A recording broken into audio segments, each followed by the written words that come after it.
बिस्मिल्लाहिर्रहमानिर्रहीम। आज 18 जुलाई है और हम लोग इस वक्त शंदूर का जो पोलो ग्राउंड है उसके बिल्कुल साथ में मौजूद हैं। ये मेरे इस हाथ पे ये शंदूर का पोलो ग्राउंड है। यहाँ पे फेस्टिवल हर साल मुनक्कद होता है जहाँ पे लोग पूरे पाकिस्तान से शंदूर के ये मुकाबले देखने के लिए आते हैं और इन मुकाबलों को बैनुल अक़वामी पज़ीराई भी हासिल होती है और यहाँ पे बैनुल अक़वामी मीडिया भी आता है और पाकिस्तान का जो एक सॉफ्ट इमेज है वो दुनिया के सामने आता है। ये हमारे इस तरफ जो है वो ये सारे स्टेडियम की शक्ल है। यहाँ पे लोग बैठ के स्टेडियम्स के अंदर जो है वो मुकाबलों को देखते हैं।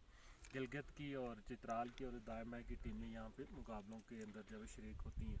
पोलो जो है ये आम तौर पे इसकी ज़्यादातर जो खेलने का जो मौक़े हैं वो पहाड़ों में रहने वाले लोगों के लिए होते हैं और ये बिल्कुल ऐसे ही जैसे जवान जो है वो घोड़ों के ऊपर सवार होकर एक स्टिक की मदद से बॉल को जो है वो पोल्स के अंदर फेंकते हैं। तो ये गेम पाकिस्तान के अंदर बहुत मारूफ़ है और दुनिया पाकिस्तान के इस शंदूर मेले की मोतरफ भी है।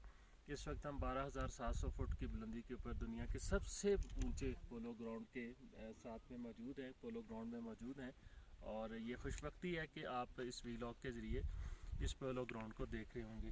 साथ में ये सारा स्टेडियम है और स्टेडियम से पीछे तक और फिर उस साइड पे एक झील है जिसको शंदूर झील कहा जाता है। ये इंतहाई खूबसूरत जगह है और पाकिस्तान का एक खूबसूरत चेहरा है यहाँ पे जो देखने के लिए मिलता है। अगर कैमरामैन दिखा सके तो इसके चारों तरफ पहाड़ों ने इसको घेरा हुआ है और पहाड़ों के ऊपर सफ़ेद रंग के पत्थरों से मुख्तलिफ़ किस्म की राइटिंग भी की गई है। कुछ जगहों पे चित्राल पुलिस का तज़किरा है, कहीं पे चित्राल स्काउट्स का तज़किरा है। सामने पाकिस्तान का परचम बना हुआ है और कुछ मिलिट्री के साइंस बने हुए हैं। इसके साथ हेलीपैड है और ये इंतहाई खूबसूरत जगह है।